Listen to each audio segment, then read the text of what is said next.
All right. Quarter 3 STEM project. I'm sure it is the moment you guys have been waiting for.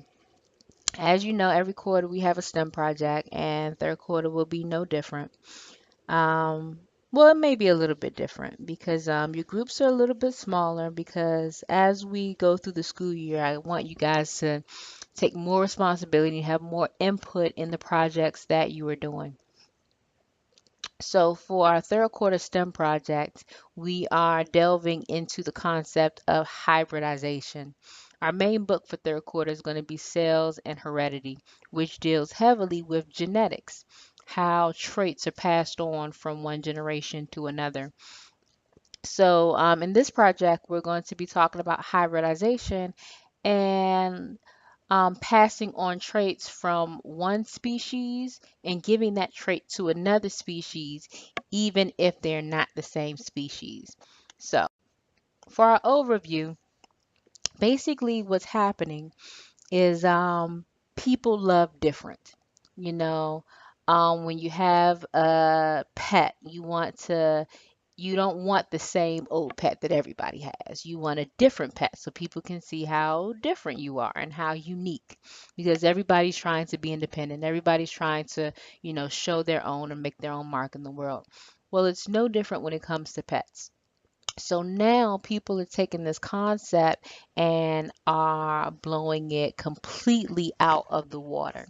Now, when it comes to pets, there are rich people in the world who will pay millions of dollars to have a pet that is totally different from anything else that ever was, ever will be, just so they can say, I have the only one. So you are going to be tasked with the job to find and investigate to research whatever hybrid animal you have been assigned. That is your special project. So your goal is twofold. One is to design and build a showcase for your hybrid animal. Okay, so all the groups were assigned a hybrid animal. You have your hybrid, then you're going to research it.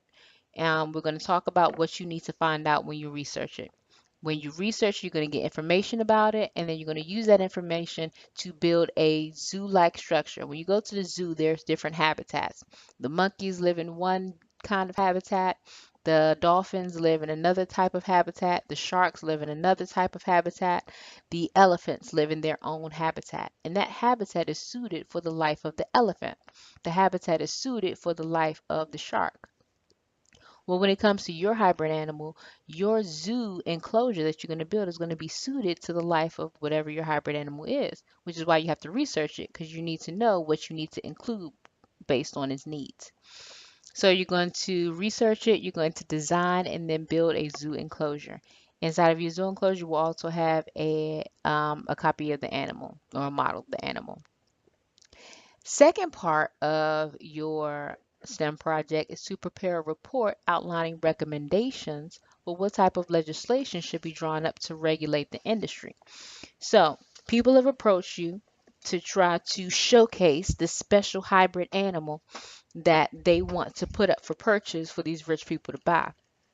Well, as you're doing your research and as you're finding out all this new information, your conscience kind of starts to nag you a little bit. And it's kind of saying, the more you find out about it, is this really right? Should we be doing this?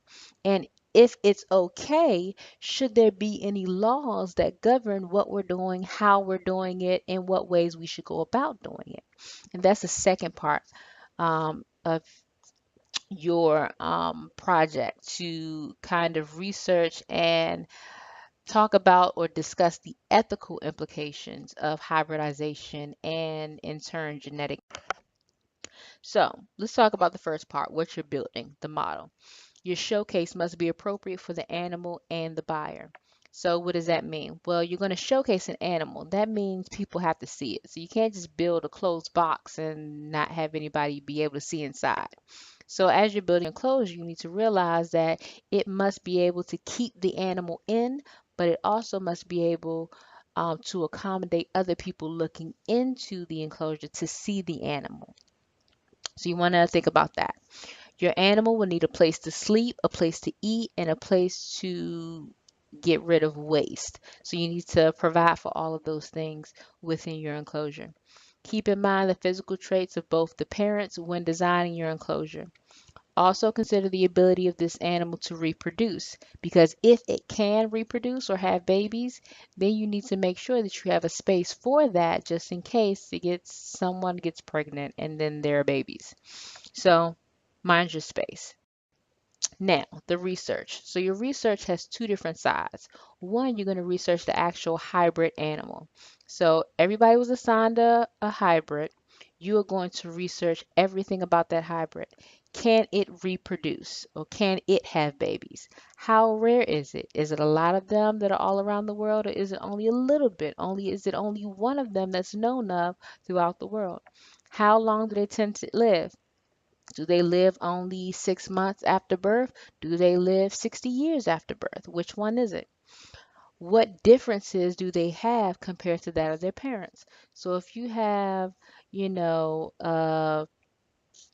I don't know, an orange and an apple, and they come together and make I don't know, or apple or whatever, you're going to take that or apple and see, how is this similar to an orange? How is this similar to an apple? How are they different? And then you're going to outline those differences. So that's the first part, just the first part of the research. Do the research on the hybrid. The second part is the genetic engineering piece. Your report must include ethical considerations for making hybrids in the lab. What recommendations would you suggest to make laws that would govern that that activity? Is it okay to mix animals when they are physically similar, like a wolf and a dog? Is that okay? Because they're close.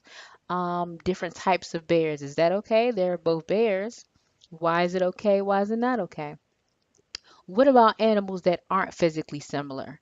Can you take a part from one and put it in the other? Let's say a pig. Would you take a heart from a pig and put it in a human if that human really needed a heart? Would that be okay? Or would that not be okay? Is that just going too far? And then what about animals and plants, that things that are just totally different from each other? Like with the human and the pig, they're both mammals, so they kind of have some semblance. But when you have a human and a DNA, or a plant and a fish, they're totally separate. So what about that?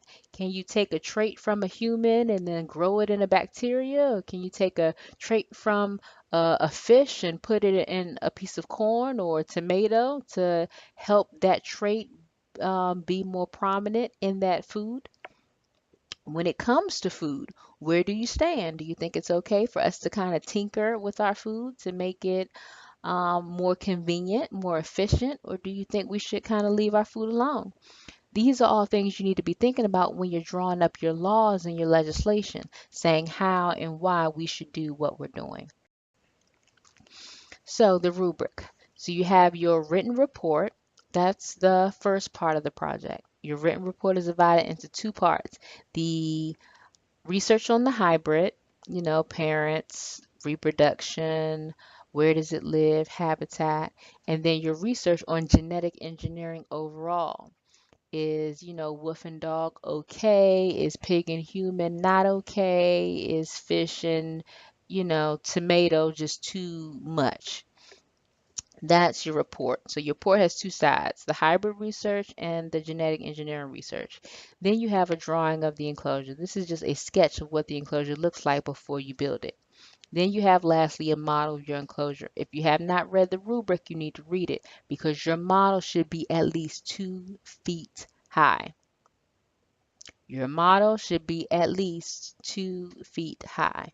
Now, it can be 2 feet wide, okay, and does not have to be 2 feet high. So it's not 2 square feet, but 2 feet. So it can either stand 2 feet straight up, or it can lay at least 2 feet in width. So you want to make sure that that measurement is appropriate for whatever it is you're doing. And then the actual animal needs to be in the enclosure. So even if you take a piece of cardboard, print out a picture of the animal and paste the picture of the animal onto the cardboard, that's fine because the animal is present. But the actual habitat itself needs to be three-dimensional. There needs to be actual materials that you use to um, to make that.